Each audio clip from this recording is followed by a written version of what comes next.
আসসালামু আলাইকুম এভরিওয়ান, কেমন আছো তোমরা সবাই? আশা করি সবাই ভালো আছো। তো আজকে আবার তোমাদের মধ্যে হাজির হলাম তুমি আছো হৃদয়ে গল্পের পার্ট 4 নিয়ে। তো চলো দেরি না করে গল্পটি শুরু করা যাক। রোদেলা একা দাঁড়িয়ে আছে, তার আশেপাশে আমি কাউকে দেখতে পাচ্ছি না। তাহলে কি আমার কল্পনাটা মিথ্যা ছিল? রোদেলা তার বয়ফ্রেন্ডকে সাথে নিয়ে আসেনি? সে কি এমন বলবে যে কারণে আমাকে এভাবে একা বাহিরে দেখা করতে বলেছে? আমি তা আন্দাজ করতে পারলাম না। তবে যাই বলুক না কেন আমি তার কথা মতো বিয়েটা ভাঙবো না। বাসা থেকে বের হওয়ার আগে খুব ভেবেচিন্তেই এসেছি। আমি জানি সে অনেক আবেগী কথা বলে আমাকে গলাতে চাইবে, তবে আমি সেসবে মন দিব না। আমি শুধু মায়ের জন্য বিয়েটা করতে চাচ্ছি এমনটা না, নুসরাতও তার একটা কারণ। আমি যদি এই মেয়েটাকে বিয়ে করতে না পারি তাহলে নুসরাত কোনো একদিন আমাকে নিয়ে উপহাস করবে। তুমি এই মেয়ের যোগ্য ছিলে না, তাই সে তোমাকে রিজেক্ট করেছে। আমি জানি নুসরাত এমন কিছু বলবে। নুসরাতকে জবাব দেওয়ার জন্য হলেও আমাকে এই বিয়েটা করতেই হবে। তখন আমাকে হঠাৎ রোদেলা বলে উঠল, একটা মেয়েকে এতক্ষণ দাঁড়িয়ে রাখা কি কোনো দায়িত্বশীল পুরুষের কাজ? আসলে আমি দুঃখিত, একটু দেরি হয়ে গিয়েছে, তবে আমার মনে হয় মেয়েরা যত্নবান দায়িত্বশীল পুরুষ খুব একটা পছন্দ করে না। তখন রোদেলা আবার বলল, একটু না, আপনি 30 মিনিট দেরি করে এসেছেন। আপনি কিভাবে বুঝলেন মেয়েরা দায়িত্বশীল পুরুষ পছন্দ করে না? তখন আমি বললাম, কিছুটা অভিজ্ঞতা আছে আমার। তখন আবার রোদেলা বলল, পৃথিবীর সব মেয়ে তো আর এক না। তখন আমি আবার বললাম, আলাদা ভাবারও তো কোনো কারণ আমি দেখি না। তখন রোদেলা আবার বলল, আপনাকে যে জন্য দেখা করতে বলেছি, শোনেন, সিরিয়াসলি একটা কথা বলেন তো, আপনি কি সত্যি বিয়েটা করতেছেন? তখন আমি তার উত্তরে বললাম, হ্যাঁ, বয়সটা বেশি হয়ে যাচ্ছে, এত সুন্দর একটা মেয়েকে রিজেক্ট করার কোনো কারণ আমি দেখতে পাচ্ছি না। তখন রোদেলা বলল, একটা মেয়ে আপনাকে পছন্দ করে না, তারপরেও তাকে বিয়ে করতে চাচ্ছেন কেন? এটাতে যে দুইজন মানুষেরই জীবন নষ্ট হয়ে যেতে পারে, একটাবারও ভেবে দেখেছেন আপনি? তখন আমি আবারও তার উত্তরে বললাম, ভেবে দেখেছি। আর তাছাড়া আপনি আমাকে পছন্দ করেন না, এটা কিন্তু আপনি একবারও বলেননি। যদি বলতেন আমাকে আপনার অপছন্দ, তাহলে হয়তো এমনটা বলতে পারতেন, কিন্তু এখন আপনি এই কথাটা বলতে পারেন না। তারপর রোদেলা আবার বলল, আমি তো ইশারা ইঙ্গিতে আপনাকে বুঝিয়েছি যে আপনাকে আমার পছন্দ না। এমনকি এটাও বলেছি আমার বয়ফ্রেন্ড আছে, বিয়ে হলেও আমি তার সাথে পালিয়ে যাব।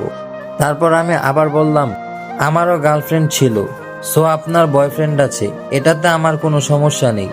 আর বিয়ের পর আমার বউ অন্য কারোর সাথে পালিয়ে যাওয়ার মতো এতটা সাহস দেখাতে পারবে না। আমি জানি বউকে কিভাবে নিজের কাছে ধরে রাখতে হয়। তখন রোদেলা বলল, আপনার ছিল, বাট আমার বর্তমান, এখনো আমাদের সম্পর্কটা আছে। তারপর আমি আবার বললাম, এতই যদি আপনি আপনার বয়ফ্রেন্ডকে ভালোবাসেন তাহলে বাসায় বলে দিলেই তো পারেন, তারাই তো বিয়েটা ভেঙে দিবে, এত নাটক করছেন কেন? তখন রোদেলা আবার বলল, আমি যদি বাসায় এই কথাটা বলতে পারতাম তাহলে আপনার কাছে এতটা অনুরোধ করতাম না। সমস্যা হলো আমার বয়ফ্রেন্ড বেকার, আপনাকেও বাবার অনেক পছন্দ হয়েছে, সেজন্যই তো এত সমস্যা। আর নাটক করার হলে অভিনয় করতাম, আপনার সামনে নাটক করে আমার 2 পয়সারও কোনো লাভ নেই। তখন আমি বললাম, আমি তো বলেছি আমি কোনো সাহায্য করতে পারবো না, অন্তত বিয়ে ভাঙার ব্যাপারে। তখন রোদেলা বলল, আপনি যে ছেঁকা খেয়েছেন সেটা আপনার কথা শুনলেই বোঝা যায়। সত্যি কাউকে ভালোবাসলে তো আমার অবস্থাটা বুঝতেন, আমার পাশে দাঁড়াতেন। তখন আবার আমি বললাম, বিয়ের আগের প্রেম আমি বিশ্বাস করি না। বিয়ের আগে প্রেম করলে ভালোবাসার মানুষটার উপর নিজের সবটুকু অধিকার খাটানো যায় না, খাটালেও সেটা সে মেনে নিতে চায় না। তাই বিয়ের আগে প্রেম নয়, যত প্রেম ভালোবাসা সবকিছু বিয়ের পরে। তখন রোদেলা আবার বলল, আপনি কি করে ভাবলেন আমাকে বিয়ে করলে আপনি হাজবেন্ডের দাবি নিয়ে আমার উপর সব অধিকার আদায় করতে পারবেন? তখন আমি বললাম, এমনটাই তো হয়ে আসছে, প্রেমিককে না করতে পারলেও হাজবেন্ডকে না করা যায় না। তখন রোদেলা আবারও বলল, আমাকে বিয়ে করলে আপনি সারা জীবন নরক যন্ত্রণায় ভুগবেন। তখন আমি এক কথায় বলে দিলাম, ঠিক আছে, আমি প্রস্তুত। তারপর আমি আবার বললাম, আপনার বয়ফ্রেন্ডের সাথে দেখা করান, কথা বলিয়ে দিন, তাহলে আমি ভেবে দেখব। তখন রোদেলা বলল, ও তো এখানে থাকে না, ও ঢাকায় থাকে।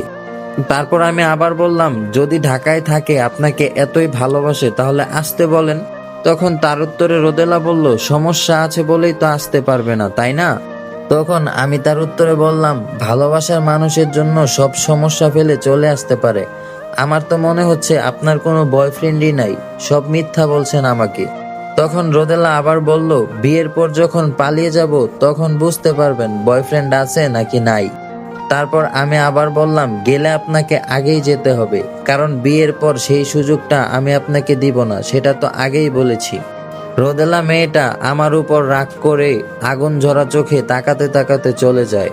হয়তো সে অনেকটা আশা নিয়ে আমার কাছে এসেছিল, কিন্তু তাকে নিরাশ হয়ে ফিরে যেতে হলো। রাতে খাওয়ার সময় মা হঠাৎ করেই বলল, এই বিয়েতে কি তোর মত আছে বাবা? কথাটা শুনে আমি একটু চুপ হয়ে গেলাম। আসলে এই প্রশ্নের উত্তরটা আমার নিজেরই জানা নেই।